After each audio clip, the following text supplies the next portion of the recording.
You're fulfilling your true purpose if you commit your life to the highest advantage of others. I wrote Rich Dad, Poor Dad because I'm serving a mission to serve my fellow human beings. Because the school system will never teach you about money. They teach people to be poor. Poor people say, I can't afford it, I can't do that, I don't have time, because it's an escape. The reason they're poor is they haven't failed. It's that fear mentality. You play it safe and you don't introduce new risks into your life. We got to change what we teach our kids. Introduce a real different mindset. How can I afford it? How can I do that? A question opens the mind, a statement closes the mind. One of the greatest ways to acquire great wealth is playing Monopoly in real life. So my game financially is business, number one. Second is real estate. And that's why I pay no taxes. My success comes from spirituality, not finance. Every time I failed, it was like, okay, what have I learned? I grow from it. But we have a mission to do. You do not belong to you. You belong to the universe. What does God want done that I might be able to lend a hand at doing? I don't think God likes people being poor.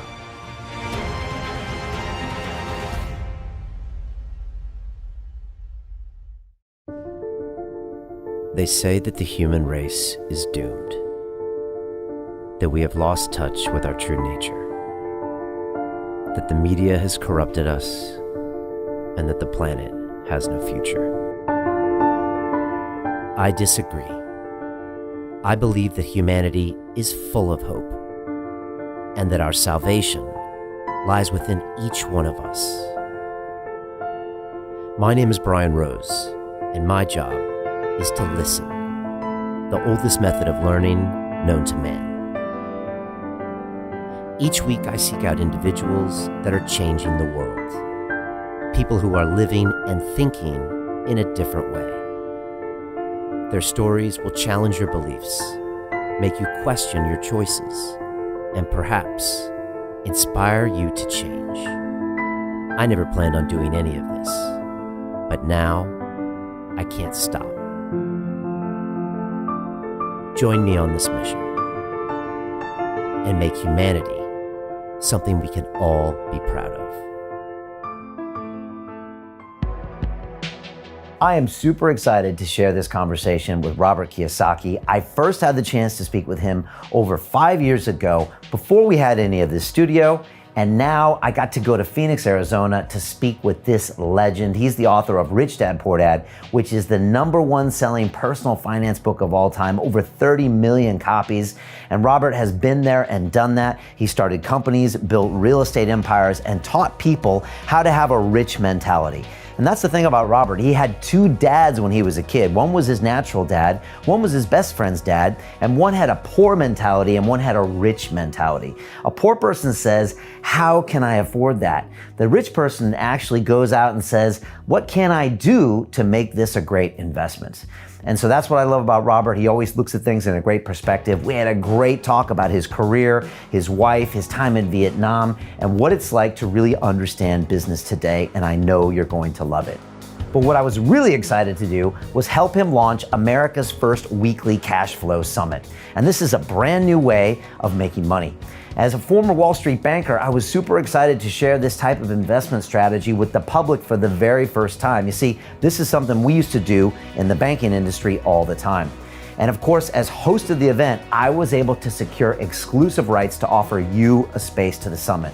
But this will not be available for very long. So if you want to see what I was doing with Robert in Arizona, click on the link below or go to londonreal.tv/cashflow and secure your spot. And I will see you on the inside for the summit.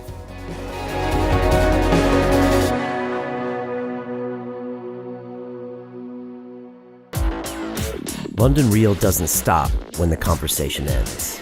You see, that's when we get started. Because everything begins with a thought, and then comes the action. The London Real Academy is our global transformation platform. Here we bring together thousands of students from over 75 countries. Whether you want to build a profitable business from your passion, or learn to speak to inspire, or broadcast yourself with your very own podcast, or accelerate your life to become a high-performance person, we have the online accountability course and personal mentoring program that will make your dream a reality. Join us, and we'll take your life to the next level together. Our next accelerator course is starting soon.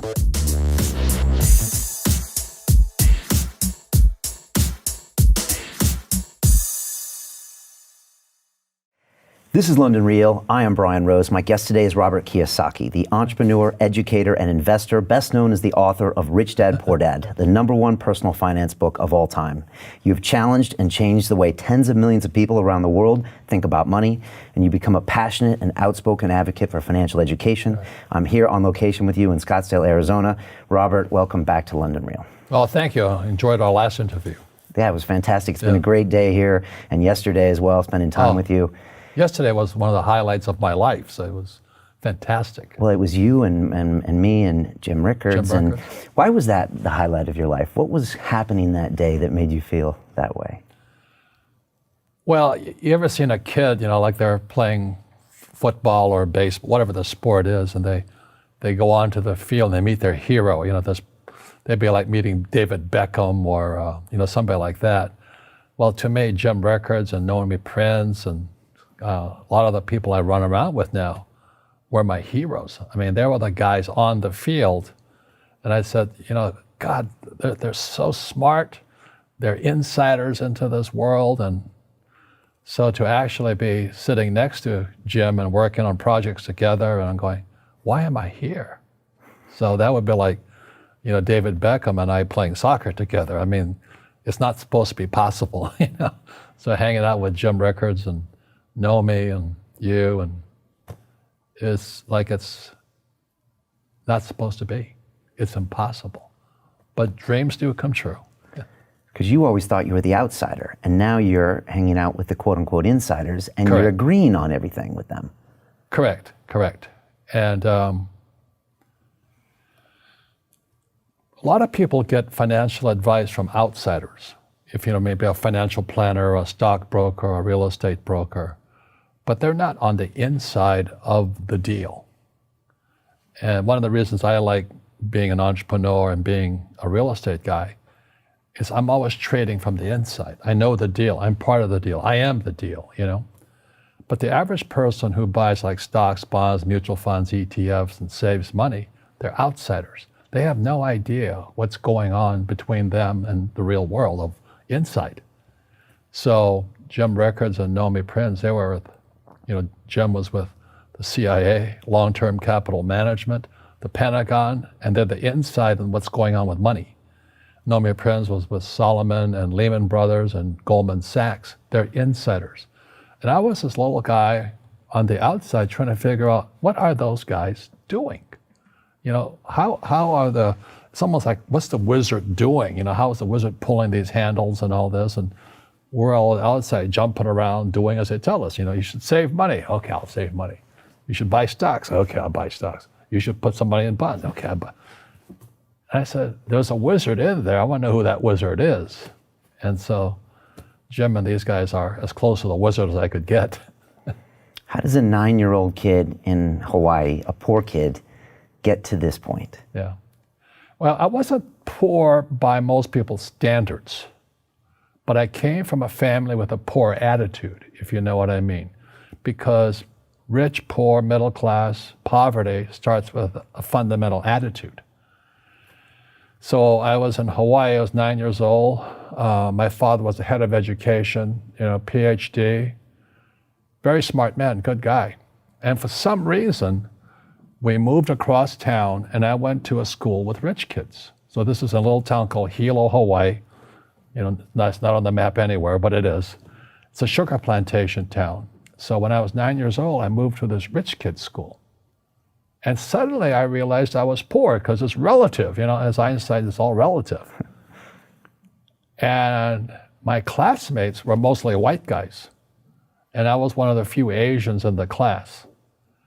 And these guys, their fathers owned the banks, they owned the plantations, they owned the car dealerships, they owned the meat packing company, they owned the ranches. And I'm going, how come my dad doesn't own that? So I remember raising my hand when I was 9 years old, talking to my fourth grade teacher, and I said, when am I going to learn about money? And she was this woman who should have retired 50 years earlier. She was so sick and tired of kids by this time. She says, the love of money is the root of all evil. And I said, what am I, in Sunday school? And I was this punky little 9-year-old kid. And she says, we don't teach money at school. I said, why not? And she couldn't answer me. And she got very flustered. She said, sit down, take your seat. And then I got curious. I said, why don't we learn about money? She says, go ask your father. He's my boss. So my father was the head of education, PhD, all that stuff. I go home and ask him, I said, why don't we learn about money in school? And he looked at me and says, because the government doesn't let us teach that subject. The government tells us what we can teach and what we can't teach. And I thought that was strange. And I said, but aren't we going to school to learn about money? He says, no, your job is to get a job. I said, but you get a job to earn money. He goes, no, you're supposed to just get a job. I went, no. Isn't the purpose of a job to earn money? He goes, you're correct. I said, so why don't I just learn about money? I can skip the job part, And he got flustered and he said, look, and my father was, for Japanese, very tall, 6'4", and imposing man, good guy. But he says, if you want to learn about money, why don't you ask your best friend's father about money? And I said, why? That's Mike. So I asked him. He says, because Mike's father is an entrepreneur. And I said, what are you? He says, I'm an employee. I'm a government employee. And I went, oh, what's the difference? He says, the difference is an entrepreneur must know about money, or they're no longer entrepreneurs. And he says an employee doesn't have to know anything about money, because the government will take care of them, the company will take care of them. So I'm all confused. But I took my dad's advice and I trundled over to Mike's father's office and knocked on his door and I said, hey, I'm here, 9 years old. Teach me about money. He says, beat it, kid, But that's where the story of Rich Dad, Poor Dad started. And finally, through persistence, my rich dad started teaching me about money on one condition. And that condition was he would never pay me. He says, the moment I pay you, you think like an employee. He says, that's the trap. Entrepreneurs work for free. And now I'm 9 years old, my head's going cracking in half. He says, you never want a paycheck. You understand that, kid? I said, okay, I got it. And he says, well, how do I make money? He says, that's what entrepreneurs figure out. It's like a cat, which comes first, a cat or the cat chasing its tail. And I said, so how do I learn about money? So he would just break out a Monopoly game board. So I would work for free. I'd pick up cigarette butts, and he had hotels and restaurants, and I would clean and do menial tasks. And as I got older, I started getting into office work and marketing and accounting, and I was an apprentice basically, but I always worked for free. And he would teach me about money, but the way he taught me about money was playing Monopoly. And finally one day I got upset. I said, well, when are you going to teach me about money? He says, what do you think we're doing? We're playing Monopoly. He goes, no. What do you think we're doing? We're playing Monopoly. He says, what do you think we're doing? So I don't know. I'm teaching you about money. And then that's when, you have one greenhouse. He says, there's many formulas for great success in money. There's thousands of them. But one of the best ones found on the game of Monopoly. It still is today. 4 greenhouses, 1 red hotel. I said, what? He says, one of the greatest ways to acquire great wealth is playing Monopoly in real life. 4 greenhouses, 1 red hotel. Well, is that all there is? He goes, that's it. And he says, what do you think I'm doing? And I went, I don't know. So then he took me out and he showed me his greenhouses. And 10 years later, when I was 19, I was now in school in New York, and I come back to Hawaii, and Rich Dad had bought the biggest piece of land smack dab in the middle of Waikiki Beach. And when you go to Waikiki Beach today, you'll see the Hyatt Regency Hotel. That was his hotel. Just like the game of Monopoly. Just like the game of Monopoly. Acquired assets and they became bigger assets. He just kept what's called an assemblage, because that property wasn't that big at the time. So he had to buy out all the small guys. Because Waikiki was a little dirt water little town. So he'd buy out this shop owner and buy that shop owner. And it took him a while, but he finally assembled this large piece of property. And then he and Hyatt put up this giant hotel. You know, It just sold for $800 million. So that's how I learned about money. And that's because he refused to accept a paycheck. He says that the moment you accept a paycheck, your brain goes dead. You know, you just got paid. He says, as long as you're hungry, you'll think. And he was a great, great teacher. So today when people ask me what I do, they know me as the author of Rich Dad, Poor Dad. I just say I play Monopoly. So I own greenhouses, I own big hotels, I own oil wells, golf courses, businesses. I'm just playing Monopoly. That's all I do. You know, I re-listened to your book on the flight over from London, and I hadn't listened to it in maybe 6 years. And the first time I read Rich Dad, Poor Dad, I thought it was a book about money. But when I listened to it a couple days ago, I saw it differently. I saw it as a book about fear, about self-knowledge, about mindset, because you're just describing these people, and they're in this world that they don't want to acknowledge that they're in. It's almost a prison in their own mind. Right. Is that what you were trying to get across when you wrote that book? Well, I don't know what I was trying to get across. I just, the fact of the matter was I created this board game called Cash Flow. Yeah. And I couldn't sell the board game. So I had to write a brochure. And the brochure I wrote was Rich Dad, Poor Dad. So Cash Flow came out in 1996. And Rich Dad, Poor Dad came out in 97. So the real fact of the matter is Cash Flow is about accounting. Rich Dad, Poor Dad is a book on accounting. Income statement, balance sheet, statement of cash flow. But if you've ever taken accounting courses, there is no more course more boring than accounting. So to have Rich Dad, Poor Dad be a book on accounting and be the #1 personal finance book of all times, that says something. And it sold the cash flow game. And today there's thousands of cash flow clubs all over the world. And the mission statement was people teaching people. You can bypass that school system because the school system will never teach you about money. The school system was designed to teach you to be an employee, which is important, or a doctor or a lawyer, a specialist, but never about money. So once I got old enough and I had already retired and I was rich and I was fairly well off, it was kind of a social conscience. I said, I have to share what I know. So that's why it took till 1996 for the cash flow board game to come out, because I could see this crash coming, which came out in 1998. And then Rich Dad, Poor Dad came in 97. And the story goes, every publisher turned me down. They said, you don't know what you're talking about. Because they said savers were losers, your house is not an asset, and the rich don't work for money. And so the publishers are like my dad, academic superstars, they're the A students in school. And so they turned the book down. And it took going by self-published route. A lot of network marketing companies picked up the book, like Amway and those guys.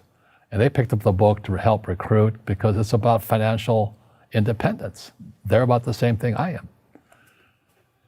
And then Oprah called in 2000. And then the next time I'm on Oprah, and I went from obscurity to world famous, overnight success in 2000. And the book has been on the New York Times bestsellers for 7 years until the New York Times took it off. They said it had been on too long. But as you know, most people in publishing or journalism, they're on the other side of the coin of capitalism, So they don't like guys who make money. And that's like my Poor Dad side. So that's kind of the story. And, I play Monopoly in real life. I don't need a job. I don't have a retirement. I don't need a retirement. I don't want the government to take care of me. But I felt a social responsibility to teach. Mm-hmm. And that's what my Rich Dad did for me. And you said the book is about accounting, and it is an amazing book on accounting because it makes it understandable. Yeah. And I took accounting in business school, and I know what you mean. It's boring. It's boring.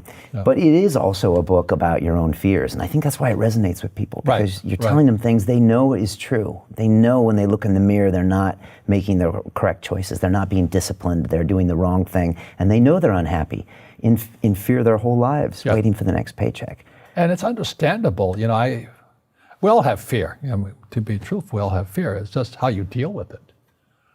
And, you know, Einstein said, you know, imagination is more important than knowledge, but knowledge empowers imagination. And what most people lack is real business knowledge, like accounting, you know, like debt, like taxes. You got to know that stuff, but they don't teach it in school to anybody. So, and then when people ask me, how did your rich dad learn this when your poor dad, a PhD, didn't? And the answer is very simply, my rich dad, who's my best friend's father, his father died when he was 13. So rich dad had this family business at 13 to run. So he had to drop out of school, which was his blessing. You know, there's blessings, and you know, sometimes a blessing doesn't look like a blessing, but it turned out to be a blessing. And then his teachers became his bookkeeper, his accountant, his attorney, his banker, his real estate agents. So he has what I call real teachers, not these fake teachers in school. You see, most teachers in school, they're out of ethics. They teach subjects they themselves don't practice. You know, I had the same problem in my MBA program. I got into arguments with the marketing teacher because the guy didn't have a business. And then I got into arguments with the accounting teacher because the accounting teacher didn't know accounting. I knew more about accounting than him because I actually worked in bookkeeping in my rich dad's companies. And so I'm not an accountant, but I understand accounting. So that was the end of my school years because I understood what a fake teacher is. A fake teacher is somebody who just wants a job and they'll teach anything. You know, they teach how to shine shoes if you pay them more money. But they really don't know what they're teaching. For example, my calculus teacher, went to military school in New York, and I asked the teacher, I said, you know, I'm in my third year of calculus now. It was called strength of materials. I said, am I ever going to use this stuff? He goes, no. You know, I said, why do you teach it? He says, because I get paid. I said, do you ever use it? He goes, no. And that's why, you know, you have to, in life, one of the things I suggest to people, you got to find a real teacher versus a fake teacher. And a fake teacher is somebody who doesn't do what they teach. And a real teacher is doing what they teach every day. So my accountants, my attorneys, they're in it every single day. And that's how I learn, because every day I'm solving problems in my business. So I have accountants and attorneys and bankers and all these people on speed dial because I'm solving problems with my team. That's how I got smart. That's how you got smart. How are we doing 21 years later since this book was published? There's more information out there than ever. We've got the YouTube, we got internet, everything. Are people better educated about money? No, they're worse off. I mean, you know, I have my little Rich Dad radio show, and tomorrow I'm interviewing these team of, I think they're educational psychiatrists, and their book is called Coddling of the American Mind. Is how our school systems are making our students weaker. So in school, they have these things called now trigger effects. So you can't, as a teacher, you can't say anything that might upset the student. They don't want anything that might jar their point of view. So if I went into school, I'd be thrown out because I threaten them. I would, you know, and to me, isn't school about opening your eyes and minds to new ideas? But that's now out of the system. So everybody's got to be PC, you know, politically correct now. And it's killing us. It's killing the brains of our kids. They're going backwards. But in their minds, they're more enlightened. You know, they might be. But if I didn't have ideas that shook me, I wouldn't learn anything new. But now these trigger mechanisms, you know, like they don't let you have peanuts anymore. So they found out if you take peanuts away from a child, their propensity to have peanut allergy goes up. So you get out a child, you say you can't have peanuts. So 17% will find out they're allergic to peanuts. But if you gave kids peanuts, only 3% would be allergic to peanuts. And that's kind of the metaphor the book starts with. He says, we're actually making our students weaker in school. Yeah. You did a corporate retreat here about a week ago. You do it every year for the last 21 years, Rich Dad, Poor Dad, or Rich Dad headquarters. Right. And you bring all your people together. And you said you started talking about something new that you didn't always have as a theme of your retreats. What was that? Well, this year, and I'm putting it back into the business, was my success comes from spirituality, not finance. And what happened was when my wife and I started Rich Dad back in 1996, actually, we left the spirituality out. And then the corporate types came in, the MBAs and the accountants and attorneys, and they tried to make it into a business. And I said, no, we're just a bunch of merry men who are kind of like Robin Hood and his gang. Are you Robin Hood? Taking from the rich and giving to the poor? No, I don't believe it. I don't believe in giving to the poor. But you're giving knowledge to the poor. Yes. That's a very big difference. You see, people say, well, why don't you give the poor money? So the only problem with that is it just creates more poor people. Give a man a fish, he fishes for the day, or eats for the day. Yeah, you give a man a fish, you get a lot of people who want more fish, But you teach them to fish. But you are the Robin Hood of knowledge, because I see you giving this knowledge out, and do the rich people cringe and say, don't tell them that, Robin? Yes. Don't tell people what you know. Right. Keep them poor. But, unfortunately, the poor, as was in the Bible, I'm not real religious, the poor will always be amongst us, because it starts up here. Right, it's that fear mentality. It's in their words, and the words become flesh. Again, I'm not really religious. I flunked out of Sunday school also. But when they say I can't afford it or I can't do that, they go down. They become what they say. And I made so many people, I can't afford it. You think I'm made of money? Your mom used to say that. Your mom used to say that. My dad. Your dad. My PhD dad, he says, what do you think I am, made of money? I can't afford that. And my rich dad would say, that's why he's poor. Poor people say, I can't afford it, I can't do that, I don't have time. Because it's an escape. It's an escape, you know what I mean? It's easy to say, I can't afford it. Oh, I'm too tired. Oh, I can't go to the gym. When you could go to the gym, but no, I can't. Truth is, I'm just too lazy to go to the gym. And you play it safe, and you don't introduce new risks into your life, and so... I have job security. Right. And your rich dad used to say what instead of, I can't afford it? How can I afford it? How can I do that?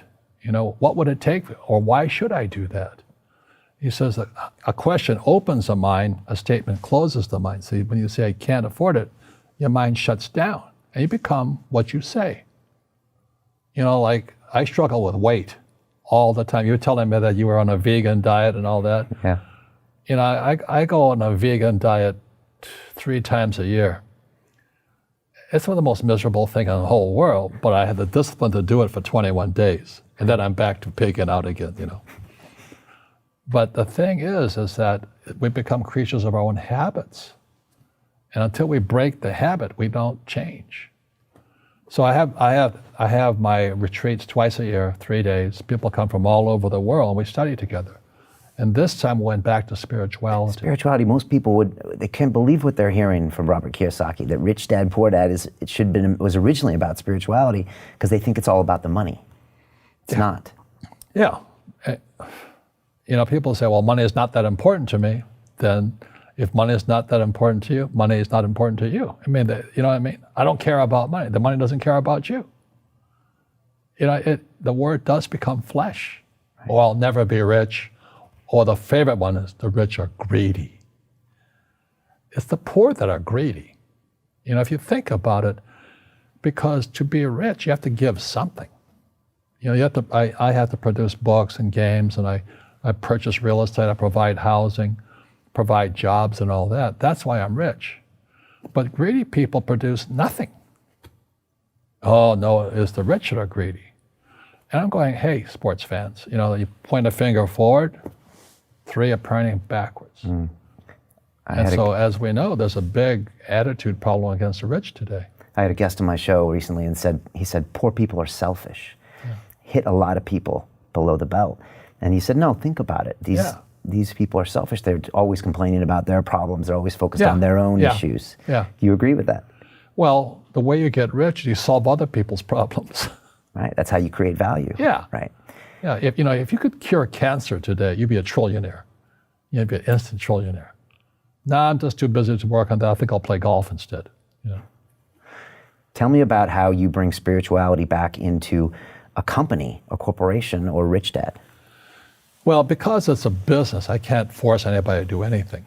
But we study spiritual books. Like the last book we studied was The Power of Now by Tolle, T-O-L-L-E. And then before that, we studied those types of books. We also study finance books. But then I encourage meditation and this process called clearing. Tolle talks about we have pain bodies in our, it's like maybe your father did something to you 50 years ago. Well, that pain is still there.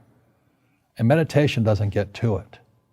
So there are people with the precision, it's like a laser guided to go in there and remove the mental and emotional pain. So there are processors who can do that. So at our events, we have these processors and they're made available to people. Now, does everybody participate in it? No. Right. You have to have a little faith. It doesn't work. Right. Yeah, and I was trained as an engineer, and science told me that none of this stuff works. But when I meditate and I practice yoga and I do these things, I do find pain leaving my body. So again, I have to ask myself, am I stuck in that poor dad mindset of believing everything everyone tells me and not making some decisions for myself? Yeah.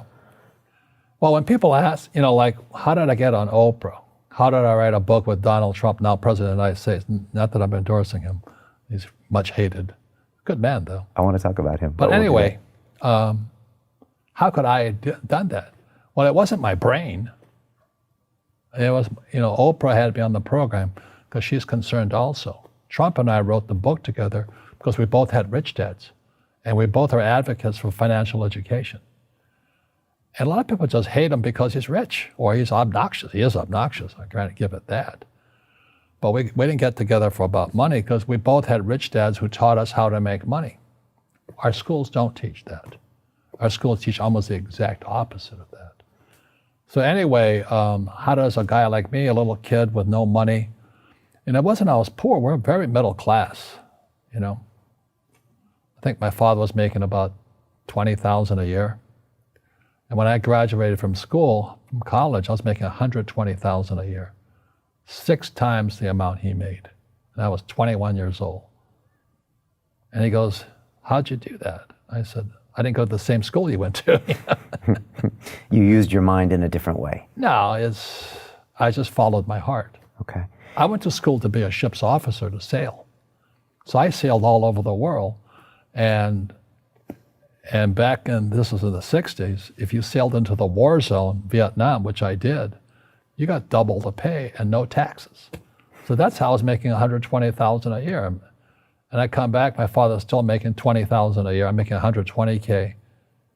And he can't understand it because he's a poor man in mind and in soul. He says, you've become like one of those rich guys. And I said, just because I have money? I'm in the war zone, I'm doing this. But it violated all the core values. See, the reason, as you had, is it Lipton? Bruce Lipton on my show. Bruce Lipton. Yeah. He says poverty is passed on. It's taught in your families. And middle class is taught in families. And I was really happy that, he endorsed Rich Dad, Poor Dad on your program. Because he says, I was taught by a rich man. And so the people right now who are sitting at home, who are struggling financially or worried about money or unhappy, they may be making a lot of money, but unhappy with what they're doing, it was probably taught to you. Your super ego was taught, get a job, work hard, or you'll never be rich, or the rich are evil, or whatever. And until you change your mindset, money won't help you, right? Correct. And we see that with people that win the lottery, people that make more money, they still have the same problems. Right. Because they have that poor man's soul. Right. If you're poor, you'll always be poor. That's really hard for people to Yeah, understand. the money will disappear that fast. Just like most pro athletes, they make millions of dollars, and 65% are bankrupt 5 years later. It's because they come from poor families. Now you tell them that, they get very angry at you. It's the rich fault. It's you guys ripped me off and government ripped me off. But unfortunately, what Mr. Lipton was saying, it's passed down genetically. That's the frightening thing. So what Mr. Lipton was saying, what Trump and I are saying, and what Jim Rickards and Nomi Prince and all, we're saying we got to change what we teach our kids. Right. Try to change that soul, that DNA, and introduce a real different mindset. Yeah. Well, they've got to teach them, as Einstein said, imagination is more important than knowledge. Yeah, but you got to have the basic knowledge of taxes, debt, financial statements, and all that. If you don't want to learn it, I can't help you. So my poor dad never wanted to learn what my rich dad was teaching me. Right. You wrote books with Trump because you both were passionate about teaching this knowledge. You both had rich dads that opened your minds up to possibilities. And again, it's almost like an investor's mentality. How can I afford this? You're thinking about everything in life as an investment, invested of time, of money. It's an amazing mindset to have. What was that process, writing books with Donald Trump? Not one book, but 2 books. Right. And what did you learn from him as a man before he even became president? Well, there's no 2 Donald Trumps. What I mean by that is what you see on TV is what he is. He will not BS you. You know how a lot of politicians have 2 sides? Trump has one side, and it's the one that's present at that moment. So the thing I appreciated about him, I always knew where I stood. I didn't have to guess. He'd tell you up front. Right. Jim Rickards yesterday, he said, I know that guy. He's a kid that grew up in Queens. Yeah. He's a tough guy. Yeah. Very tough. And Queens was not too far from where I went to school in New York. Okay. And those guys are tough. You're tough too. Yeah. We grew up tough, But to a lot of people, that's offensive. That's a new thing about in school, triggering. You can't offend me in any way. Can't scare me. Don't give me peanuts. Okay. And we're getting weaker and weaker and weaker, in my opinion. Yeah, I hear this from a lot of men in your generation, you and Trump, and say the political correctness is killing us. Yeah. It's killing us. Yeah. When I was a kid, we teased each other all the time and all that. You can't say anything anymore. Right. You can't tease anybody because they'll sue you. I'm afraid, in my position, I'm never alone with a woman by myself because I can get sued that fast. Does that make sense to you? Yeah. And I don't fool around at all. I love my wife, been married 33 years. But today, you can get accused of anything. You're guilty. Right. It's something sick in our society. Will this change in the next 50 years? It has to, right? Well, one of my best teachers was R. Buckminster Fuller. He created the geodesic dome and all that. Yeah. And he was kind of the guy that straightened me out spiritually. And he always talked about he talked about generalized principles. And these are principles that are always true, no exceptions.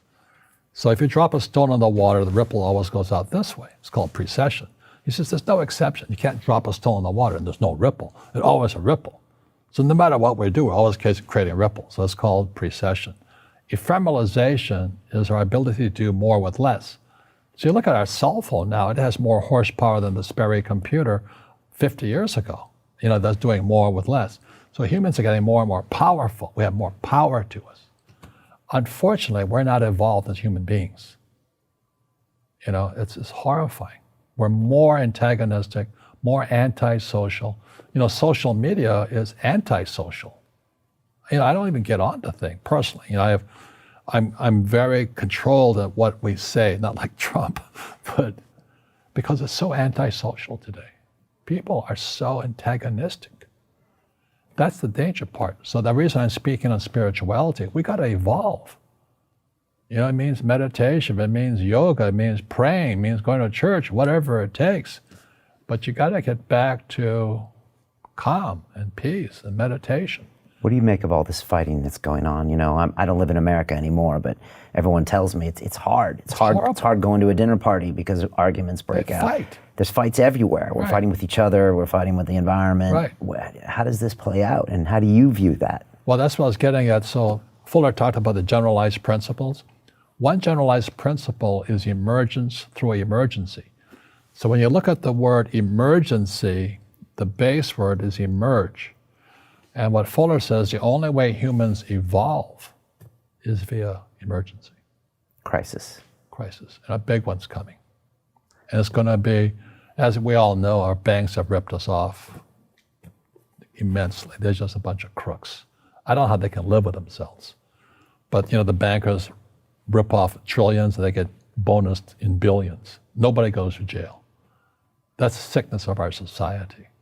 So that's why Trump and I write about financial education. It's almost like self-defense. It's almost like taking judo against our own government and our own banking systems and Wall Street. So that's why we're here with, you know, Jim Rickards and Nomi. It's kind of self-defense, teaching people what schools will not teach us. I spoke to you yesterday and asked about the next 3 weeks. You're traveling all around the world. And I said, Robert, why are you traveling so much? And you said, because I need to let people know that this crash is coming and that these problems are out there. You feel like you have a mission to let people know about this. It's a sense of that, yes. And, you know, why do I have, you know, I have bad luck too. I've had financial crashes. I've had people stab me in the back, but they're all good because I grow from it. That's spirituality. Right. You know, people who are afraid of making mistakes, like they teach in school, they don't ever grow. Because spirituality is there's good and there's bad, there's right and there's wrong, there's up and there's down. Most people only want to be right. They only want to be positive. Well, you can't have that. That's not reality. Your first two businesses, the wallet business was up and then failed, and your next one was up and failed, but you would have never gotten here without those failed. quote unquote bad events. Yeah. Should we stop using that word bad? Yeah, every time I failed, it was like, good. I said, okay, what have I learned? And the average person, the reason they're poor is they haven't failed. You know, they play it so safe. They haven't made any mistakes like they taught in school. That means they don't learn anything. That's why the school system's actually fundamentally corrupt. It's anti-education. Right. Don't make mistakes and don't ask for help. And if I didn't ask for help, I have my accountants, my attorneys, my bankers, and all that. You know, I go into business like a rugby team. You know, boom, boom, and we kick butt. But the average guy is standing there, oh, I'm an A student, I'm going to do this all on myself, and a bunch of rugby players run you over, and you go, well, they're not playing fair. You know what, you're playing stupid. You should have a team. You should have accountants, attorneys, and bankers, and all that stuff. But that's not the game I want to play. I said, then don't play the game. You know, the game of business is played with accountants, attorneys, bankers, hate to say it, politicians. You know, you got to know the game. And you got to play it hard. Yeah, and you know, as I was saying to you, is that I love England because my favorite game is rugby. And I had the benefits in the 70s of playing twice with Blackheath. And that was like going to, you know, almost going to heaven to be in England playing rugby and then going to Twickenham, you know, for the World Cup. And then I was in Australia to watch Sir Johnny Wilkinson, beat the Aussies in the most powerful rugby game ever played, I believe. It was England versus Aussie. And they went to 2 overtimes. And you talk about the spirit of the players coming out. There were guys falling down the field, not because they were tired, they were cramping up. They couldn't go anymore. And then Wilkinson, which I forgive him for, kicks that field, you know, you go. But that's the game. And a lot of people would rather sit in the stands than be in the game. That's why you like rugby. Because they're on the field, they're competing, they're going head to head. Right. It's raw. Rugby is a team sport, but so is soccer. The rules are different. You know, when I went out for soccer, so you mean I can't hit anybody? I think I'll stay with rugby. You know? And other people are golfers. They play by themselves. And so everybody's different. So what I say to young people is, you find your game. So my game financially is business, number one. Second is real estate. And that's why I pay no taxes. That's why Trump pays no taxes. Legally, it is a combination of business and real estate that gives us an unfair advantage over employees because they don't know what to do. There was an article in the New York Times on the front page about a week or two ago, and it was about Jared Kushner, right? So Trump's son-in-law, and about You how saw that same article? Yeah, Did you pick it up? Yeah, I read it, and it was all about how Depreciation. And yeah, he didn't pay any taxes, and his net worth was growing, and everyone's arms were up. Look at this guy, he's not paying taxes. Yeah. And this is the New York Times, Yeah. okay, so considered a front runner in the news, showing us how bad this was, that this entrepreneur who grew his net worth by like 3 times or 4 times over the last 3 or 4 years. And I thought of you. What does that tell us? What do you see when you see that article? Well, the New York Times article is an employee mindset, and they have no financial education. Somebody said Kushner has a loophole called depreciation. I go, you idiot. It's illegal. It's not a loophole. Depreciation is what the government wants us to do.